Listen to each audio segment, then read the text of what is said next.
Trish Tilby. What the? No, I'm Trish Tilby. I'm Trish Tilby Nixon. Will Trish Tilby please stand up? I'm standing.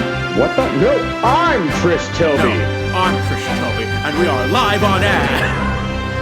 And this is Trish Talk. Welcome to Trish Talk. I don't care what these assholes say. I'm Trish Tilby, and we're here to talk about X-Men 97, the Season 2 comic book, number 1. Hi. I can't do it when you laugh. My name's Sean. I'm your ultimate excavationist. He, they. I'm Kevin Trish Tilby, and I'm 97 years old. You look like it. And I'm your shit. I don't know what to say. Yeah, that guy, Ryan. Wow. We lost effort. So, yeah. Yeah, we didn't do well, guys, but please stay tuned. It's going to be a good review. Yeah. So we thought we'd do these quick. So, just to give those of you who may not be able to pick up the comic and still want to know what it's about, or if you just want our thoughts on the comics, we're going to review them. So just this last Wednesday, we got X-Men 97, Season 2, Comic 1. Woo! I'm using a ring light. So basically, this gives us a little bit of what's going on between Season 1 and Season 2. I also picked up this cover, which I thought was very cute. Love I'm sad that. because Ryan later sent one that has Polaris and Iceman. If I saw that cover, I would have totally bought the shit out of it. But it was already gone or they didn't order it. So I'll just have to be faster next time. I went on Friday after it got released on Wednesday. We'll get it, babe. We'll get it. We'll get it. So what we'll do is I'm going to go ahead and run through the comic, not read it word for word, but just kind of give a summary of what it was about. And then we'll talk about how we felt on it and maybe talk any theories or anything else that comes up. So this basically starts up directly after the Season 1 ended. So Forge and Bishop are standing in the room looking at the wall of mutants who are off-world, missing, trying to decide who's going to be a future team. And then we have Bishop's basically telling Forge, like, the X-Men are somewhere in time. Right now, my little time machine isn't strong enough to bring them back. We have to know where they are first before we can save them. So then from there, we cut over to Sunspot and Jubilee, who are actually at a event where they're mourning the loss of the X-Men because everybody thinks that they're dead. Can we go back actually a little bit, if that's okay, Mm-hmm. or just to talk about it? Is anyone like shocked that we don't see Psylocke's face on this board? Oh, you're right. There is no Psylocke. There is no Psylocke on this board. And also, let's talk about like a few things that maybe like Solving for X presumes or knows already. Why is Ileana like alive? You know what I mean? Like it shows that she's alive. We also got our boy Iceman that maybe he'll be presumed dead like mid-season 2 or something like that, but that's fine. But Well, Ileana wouldn't be dead yet, I don't think, because I think she's going to die during Season 2. okay, all right. It's before. I thought that Ileana was going to be one of the Genosian deaths, actually. Oh, no. I think she's going to die from the legacy virus. I think, because one of the things that one of the new writers said is in the original treatment, Bodemayo killed a shit ton of people. So they kind of like soften that. And I think it makes sense if we see Ileana die and it's from the legacy virus, then that would be why a lot of other people would have died with her. So my complete kind of theory right here is Kang. Kevin, did you see Kang in the preview? I needed to get that in there. Thank you. Yeah. My theory is that Kang has... I'm assuming he's the one who sent the X-Men through time. I think he did it so that they stop the legacy virus that Apocalypse starts. I think he sent some of the team to when Apocalypse is created, so they know what he is. And he sent some of the team to the fuchsia so they can train Cable to be the ultimate weapon against Apocalypse. And then there's the team here to stop Apocalypse as well. Okay. Do we think that Shadowcat's going to show up in the middle of the I season or in anywhere in the season? If she's mentioned this much, you know what I mean? Yeah. Originally, if you go back to our last episode of season 1, I would have put a lot of money on that, especially since Colossus is on this board. But now seeing Colossus as an acolyte, I don't know anymore. I assume she You're probably right. would. Okay, sorry. Now go on. My apologies. I just Okay, felt like we needed to discuss that before we like went on from that. Yeah. very nice. So Sunspot and Jubilee are at a what would you call this? Like a funeral pyre for the X-Men, A Visual. basically. memorial. A Vigil, vigil. yeah. There you go.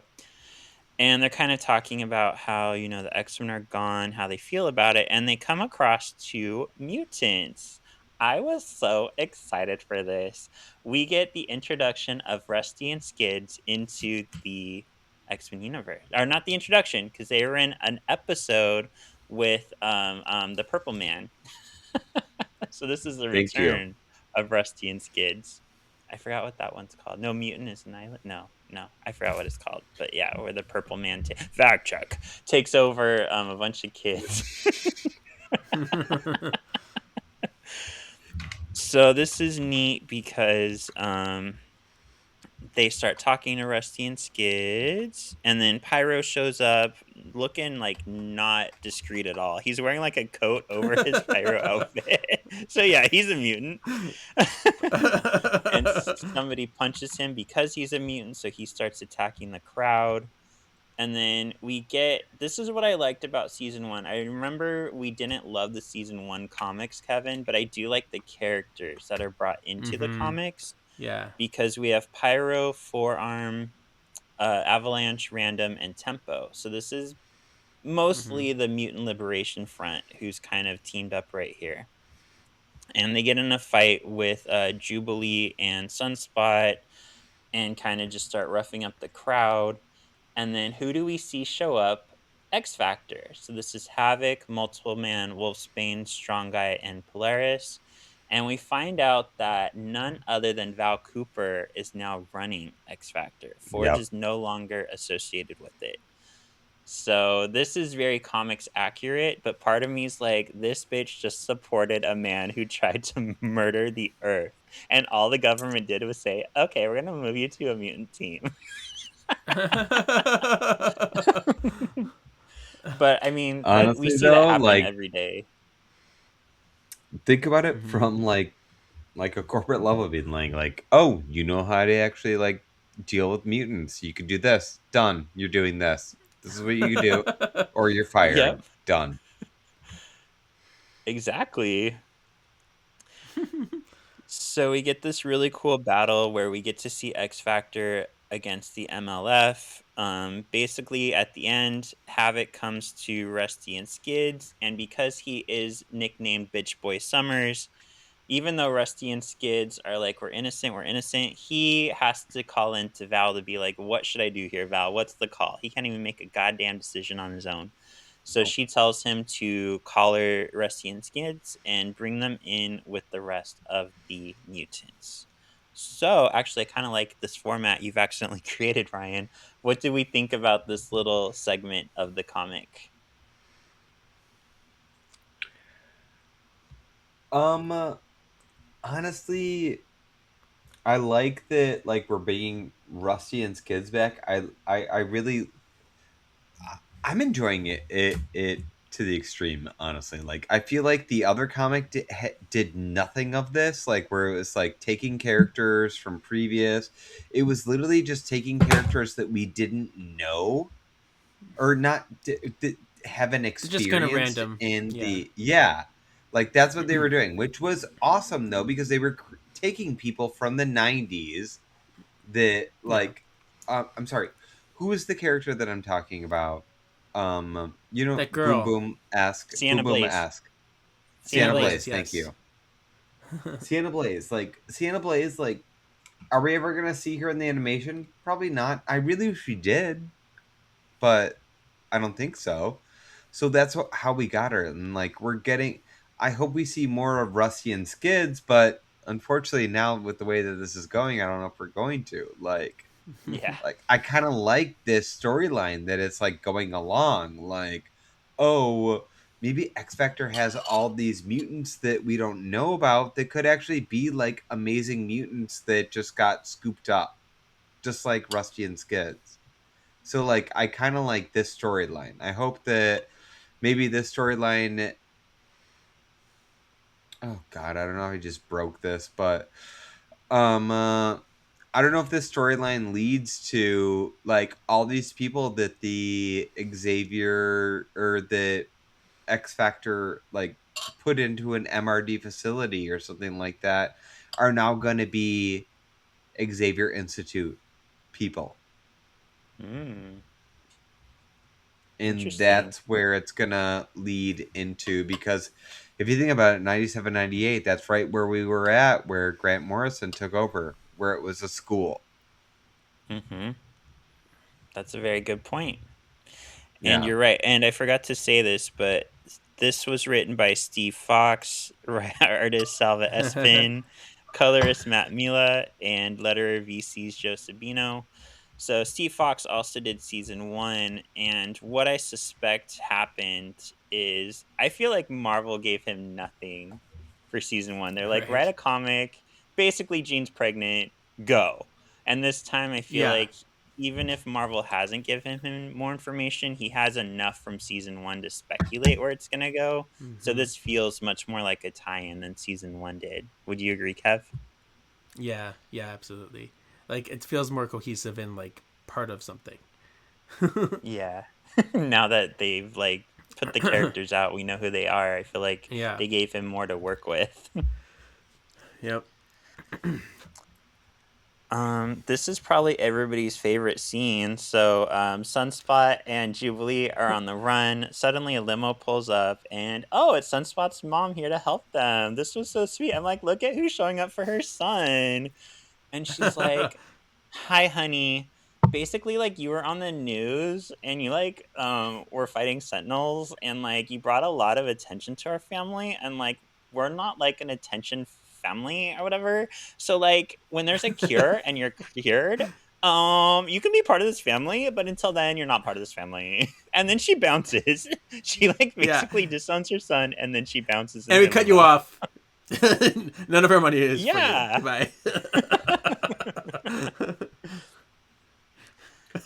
This was sad because it's like brought up like so many, like I've seen friends like have this happen to them actually, like of, so like this like brought like a lot of bad memories of like that up, but like I feel like that's what X-Men is so good of, or good at doing. Like they just make you relate so well, like, and that's why I felt like this right here, like I've seen this interaction before, and like even to trying to help and it just doesn't, and it's sad, it is like, but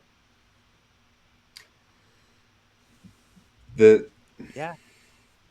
yeah, Go ahead. it just, Yeah. it's sad. Like I, all you could do is just support your friends that people unfortunately like Mr. Costa is like, so just do that out there, sexy Xy's, please. Yeah, I've actually lived through something not as dramatic as this. I was told by my dad, if you're going to be gay, you can't live under my roof. I chose to Mm, move out because I didn't want to be in that environment. We did still have a relationship after that, but it was like as long as you don't talk about it, then we're fine. And there was a point where I didn't talk to him for probably 6 to 8 months, which I felt very guilty over because I was like I told myself if he dies today, like, am I gonna be proud that I didn't talk to him? yeah. So luckily we both grew from that, and, over time, he's become a huge supporter. He's a huge fan of Alan now, so for those of you who are living a life like this, there is hope out there, and hopefully it's with your own family and the work that you do with them. If not, a lot of us find found family, and hopefully that is respite for you in whatever you're going through. Oh, Whew. my heart.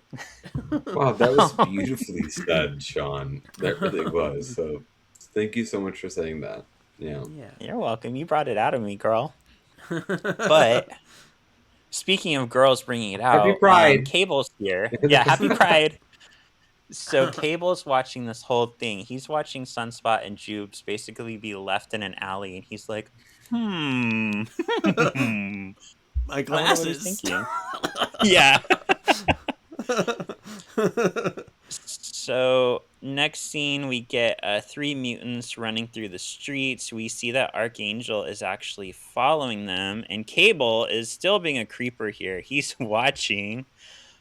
These mutants are Sound time on the shadow, Archangel. huh?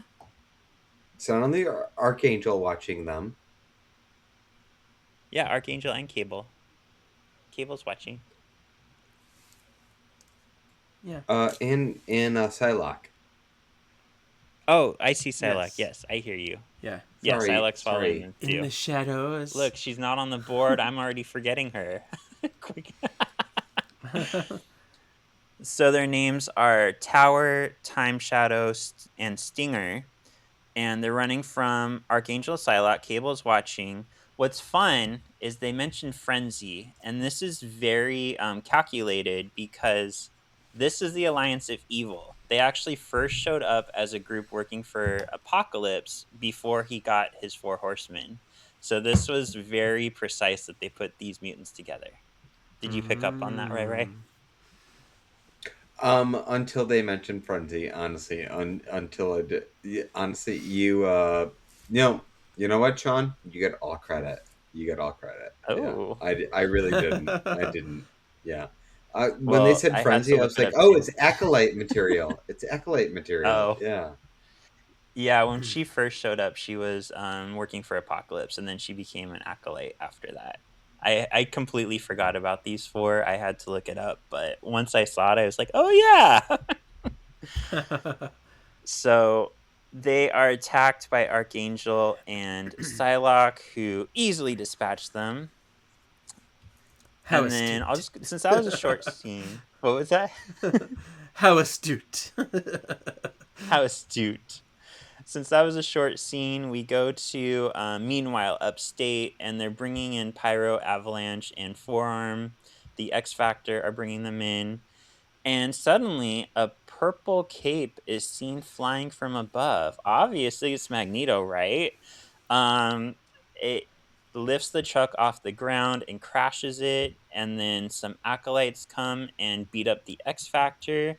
And the mutants are freed. So, Random, Tempo, Pyro, Avalanche, Rusty, and Skids are freed by one of Sean's childhood favorite villains that he wanted his tattoo artist to tattoo on him, and his tattoo artist was like, that looks hard. So Exodus is not tattooed on me. But yes, this is amazing. I love Exodus. Exodus is a mutant who's been alive forever. He's obsessed with Magneto as a savior, even though he's could probably easily hand Magneto his ass. We know he's going to show up in X-Men season 2, so this definitely feels like it fits in with where we're going with this new season. What are our thoughts? Look Ryan at didn't like Ryan. it. He didn't like it. Or he's pooping. Are you pooping? Or did you not like it? No, I loved it. I actually loved it. I really did. I absolutely loved it because when we saw the cloak, I was like, oh God, why do we have Magneto here? He's in a different universe. Is this fucking Joseph? Is this Joseph? And then when I saw Exodus, I was like, yes, come Yes, it eat it, is. mama. Come eat it, And mama. it's a Like, beautiful picture too. It looks so good. I want Exodus to be X Force's problem that they have to deal with, that like before the X-Men come.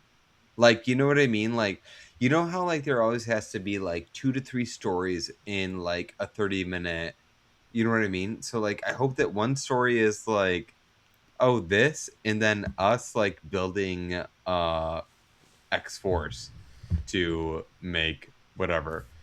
And I really hope he actually get Cannonball because no one's been talking about him. So Yeah, and he needs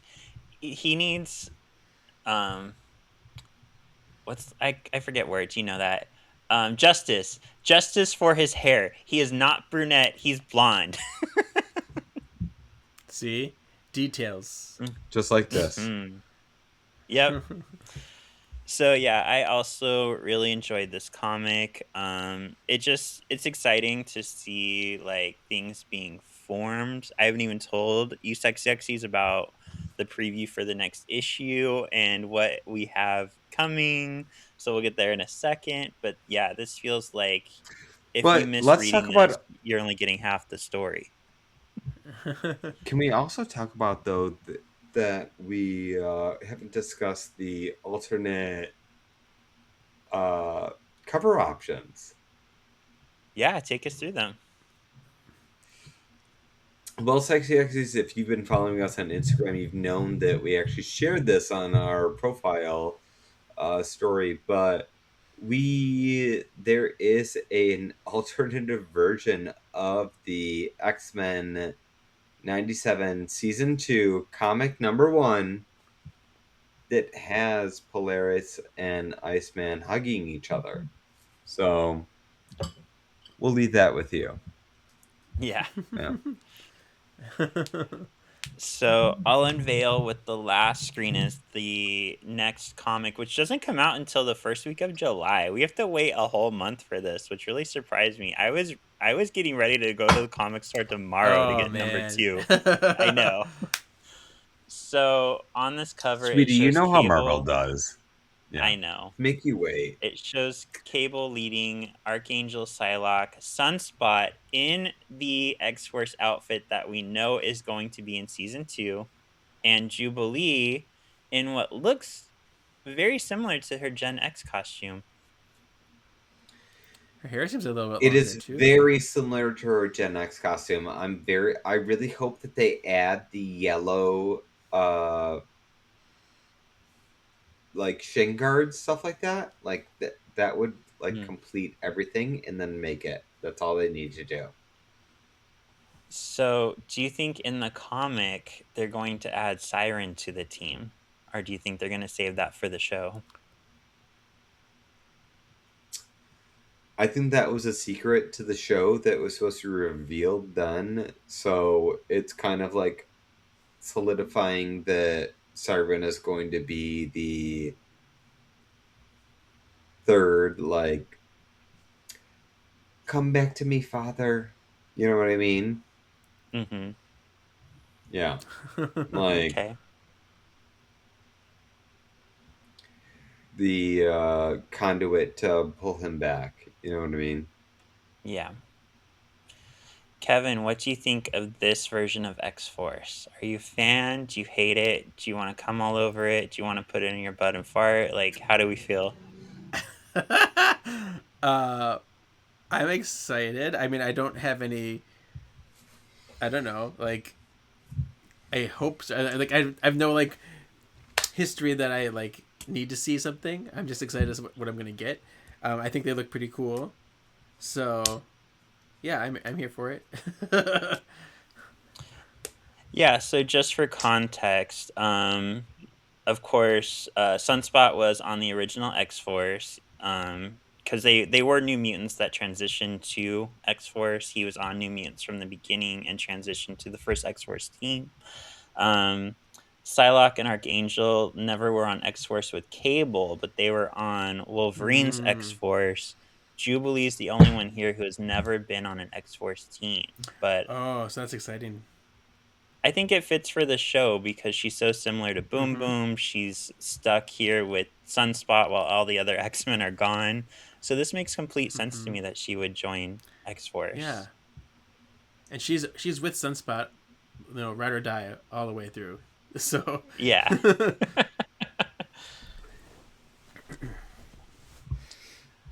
Like, Cool. like I So, like that. I like that, and I don't like that. Like to the point that we're like Do you guys remember that at the end of or at Genosha, like when Boom Boom actually had the like she had it looked like she had a relationship with someone, and it was Cinch from or not Cinch, Sync. That's his name. Cipher, Sync. Cipher. Hmm. It was Cipher, and like they had like a relationship, and even after like it looked like Boom Boom survived, but Cipher didn't. So like you saw that like repercussion and all that stuff. So like I hope that we get like an amazing story out of Boom Boom actually after this, like, and she joins your guys' X Force that you're guys talking about. Like that's what I Okay. want to know. Yeah. Well, if you do need amazing Boom Boom stories, just listen to Nightmare on Grey Mountain Lane. No, no, no, no. I'm talking about other that don't involve Abel. Like The breakout hit of 2026. I don't know what you're talking about. Even though it came out in 2025, it's not a breakout did no until one get the Abel 2025. Funko Pop? No one got the Abel Funko Oh Pop? man. So, how many X's would you boys give this? Okay. All right. I Do don't I go know. first or last? What am I doing? Yeah. You can Whoever choose who wants to goes go. first. Go ahead, Kev. um, I'm gonna give it 4.5.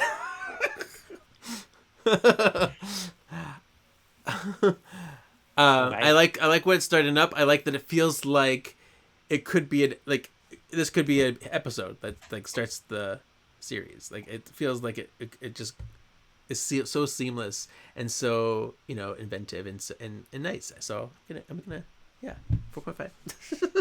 Nice. How about you, Ray Ray? I'm gonna give it a 4. I think that it was amazing. It sent an amazing message of what the season's gonna be, but also it sent an ensuring message what the season was gonna be though too. So like it was like I don't know what's gonna happen. I hope.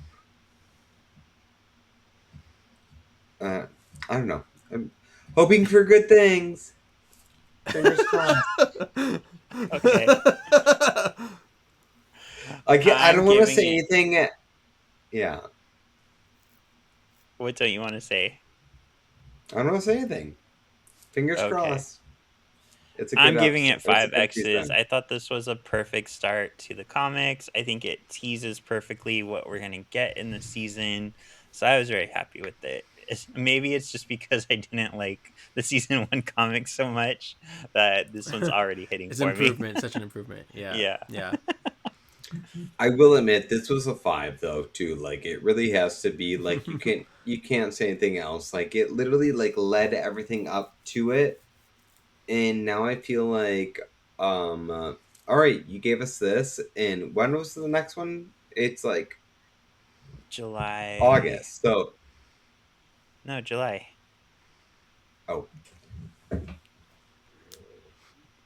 It comes out so on like July 8th. so hopefully we'll know more about Exodus during that time, all that stuff. So yeah, we'll see. Yeah. We'll see. All right. Well, where can the people find you? Kevin. We'll start with Ryan. Where can the people find Kevin, Ryan? You can find Kevin at KJEZ. Did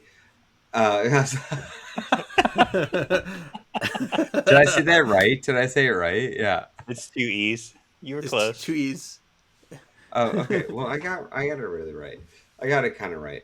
You guys can find me at RYEORIO or Or in the at Summon for the X comments. He got me. He got me. Yeah. Kevin, how about you? Yeah, KJ two E's ZY87. Wait, it's two? I'm like Elliot with two T's, but KGZ with two E's. Ew, never compare yourself to that. Do not compare yourself to them. No. What else? Oh yeah, and then Words of the Witches. That's the other one that I do with Sean, and it's amazing and it's fun. Yeah. And you can find me on Shawnee Havoc, including the recent We Hope Pride Parade that I walked in. There's videos and pictures. And you can find us on solvingforxmen.com. And if this seems familiar, it's because I forgot to ask this part in the episode, so I'm cutting this and putting this on the episode as well. Boom. Bye. Boom, boom, boom. Bye. We love you guys.